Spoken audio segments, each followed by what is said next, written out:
আচ্ছা তুমি তোমার ওখানে সুরজিৎকে চেনো? আরে সুরাদা, সুরাদাকে কে না চেনে না, আমারই তো কাছের লোক। আচ্ছা আচ্ছা, আর তোমাদের বাড়ির ওই ওই দিকটাতে মানে উত্তর দিকটাতে গুরুপদকে চেনো? গুরুপদ, গুরুপদ কি? গুরুপদ মাইতি। গুড়াদা, আরে গুড়াদাকে চিনবো না? খুব ভালো লোক, এই তো তার বাড়ির উপরে ছাদ আছে। এদেরকে চেনো মানে মনোরঞ্জন দাসকে তো চিনবেই।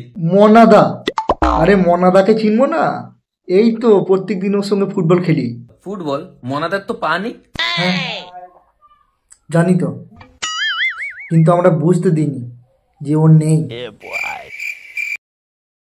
আমি কিন্তু পায়ের কথা বলছিলাম। আচ্ছা তুমি তাহলে এই এরিয়ার রাজু সাহুকে তো চিনবে? রাজু সাহু চকদীপা স্কুলে পড়ায়। আরে রাজুদা, রাজুদা মানে চকদ্বীপ স্কুলে পড়াই তো, মাস্টার। ওকে চিনবো না? ওই মালটা এত হারামি লোক, আমি ওকে খুব ভালো করে চিনি। ওটা আমি। কি? আমার নাম রাজু সাহু। আচ্ছা, আরে রাজুদা, আমাকে চিনতে পারছো? হ্যাঁ।